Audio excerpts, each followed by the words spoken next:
intro on who our partner is. Partner Everford is a nonprofit that started in 2004, and primarily they do interventional workshops at schools to address the mental well-being, the social and emotional well-being of middle school and high school students. They also offer programs for teachers, educators, school leaders. It's an organization that deeply cares about the mental and social and emotional well-being of youth, and we are partnered with the organization. The past 2 quarters we've been visiting their workshops, looking at what kind of work they do, interacting with the students they serve, and yeah, that's just we're going to go over the video. And as a first step, I would love all of you to look over these cards, and if you haven't already, choose one that resonates with you. On the left of the mask, the idea is students, middle school, high school students, they jot down what they show to other people, traits like happy, joy. But on the right side, they write down things like sadness, what they really feel inside, so they don't show to others. So if you could select one card and then enter a booth from here, we can start our presentation.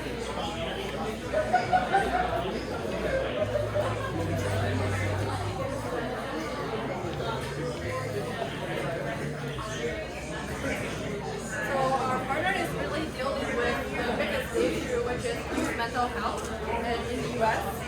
And as the trend shows, the youth mental health crisis has been growing in the high school and middle school populations. And there are gender and racial differences in how students get access to it. But what really is not addressing the issue is that students can only hide their feelings if they are not feeling safe in the school environment. And what they really need is a key adult figure in the school for them to feel safe. However, in order to do that, teachers and students need to have this authentic conversation with students. And this is uncovered by our partners workshop, which is having students review their true feelings on the card and have conversations with peers and with teachers. So what students get in this activity is the chance to self-reflect what they have been hiding and share with each other to feel the sense of connectedness in school. Teachers have also the opportunity to share the connectedness with their students. And what it does for the principals is that the masks collect the data for assessing the school's well-beingness, and our partner really does a good job of uncovering everything that is going on in the school. So, but what challenge is our partner facing? Feel free to look in and look at it. So we have interviewed a lot of students, teachers, and we found out that students really do not feel comfortable sharing their emotions with adults they do. But teachers do not have the capacity to care for every student. And they really need is the principal support to create this school climate and that supports students' well-being. For our partner to intervene in the school space, the principal needs to trust that our partner provides the value of promoting student well-being. And what they really need to see is, does this work? How does this work? If your workshop comes in, what comes next? So what we're trying to design for our partner is this end-to-end service where our partner has the what's next and communicates the what's next from to the workshop and show that the principals really need our service and bring our partner to school to serve more. What was before the workshop? Before we came in, what was there? So before we came in, it's the workshop that our partner does, which is assembly format where our partner goes in and asks students to do the math activities that you all have on hand. And students will share their vulnerability on the card during the workshop. But after that, our partner does not really communicate what is reviewed in the class in the math back to the principal, where the principal really want to know how they're doing. And without that, the principals do not get the value from the class at all. And it's not continued effort of focusing.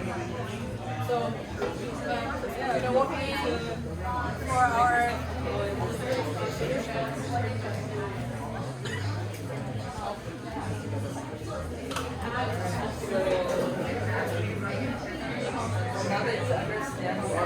does, one of the missing pieces that has not been made aware is that there's thousands of other organizations that does SEO social emotional learning work for students. And for schools, it's really hard to trust a vendor without really getting to know them or being recommended to them by other people that they trust.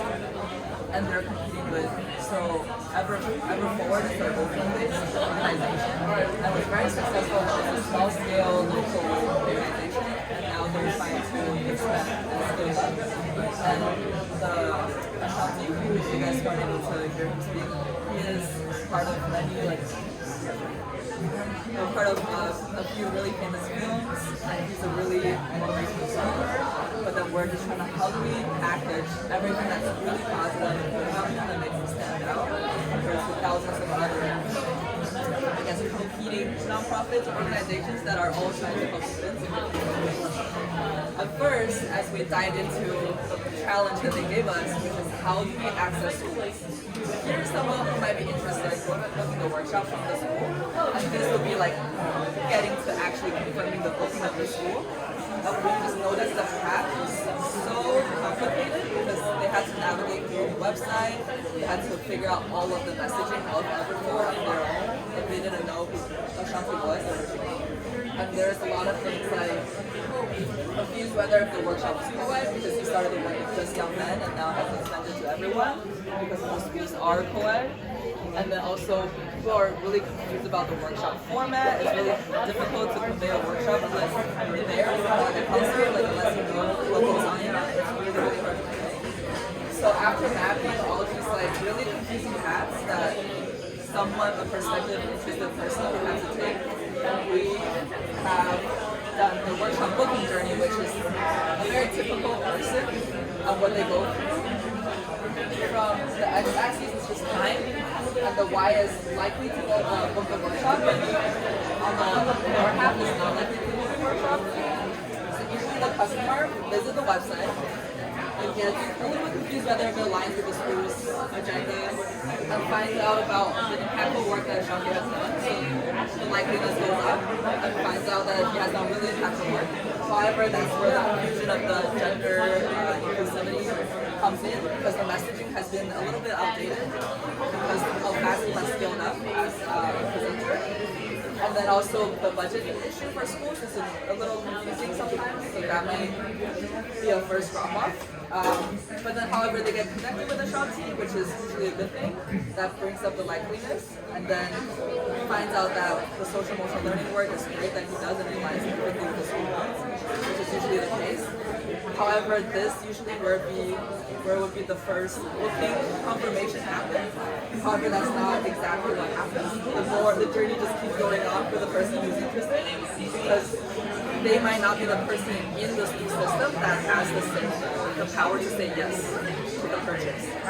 So then the first delay happens again, and then they have to relay the information to someone that's in power, and then the person in power has more questions, more follow-up questions. So these, as you can imagine, chains of emails being exchanged, and then the money problem comes in again. They have to negotiate the cost of the workshop, but somehow everything gets worked out. The school leadership agrees with everything, but then sometimes this still doesn't work successfully because there's delays on the emails about the specific date that works out for both the parties. So 2 minutes left, so I think I should take over. Definitely. Everyone, we can gather. This is the interactive part of this walkthrough. I'm going to choose 2 people. Why don't you read me what's on the back of your mask for what you're transcend? Yeah. Yeah,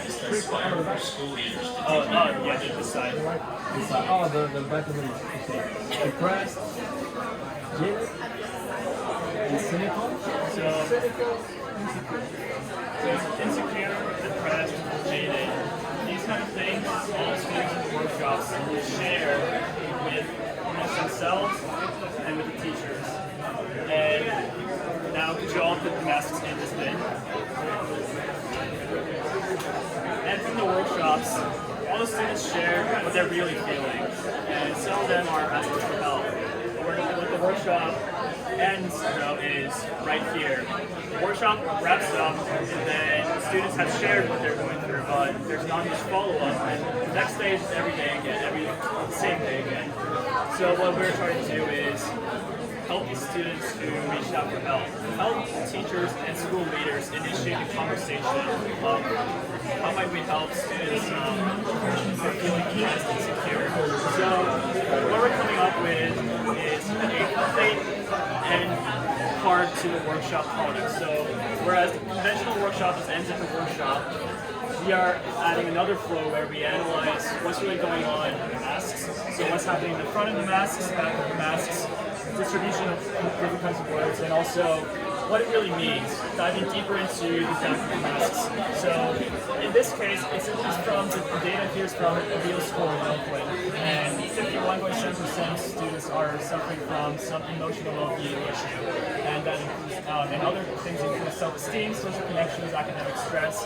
The point of this solution is giving teachers, school leaders, the tools, tangible conversational tools to be able to make informed decisions and make informed actions rather than assuming that these third-party interventions are going to solve the problem right away.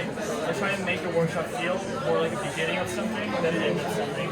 And to sum up, we decided end-to-end flow of the partners workshop so that we can help better impact the community that our partners serving the students, which is teachers, and which is school leadership. And yeah, that was the kind of work we did this for the past 2 months. And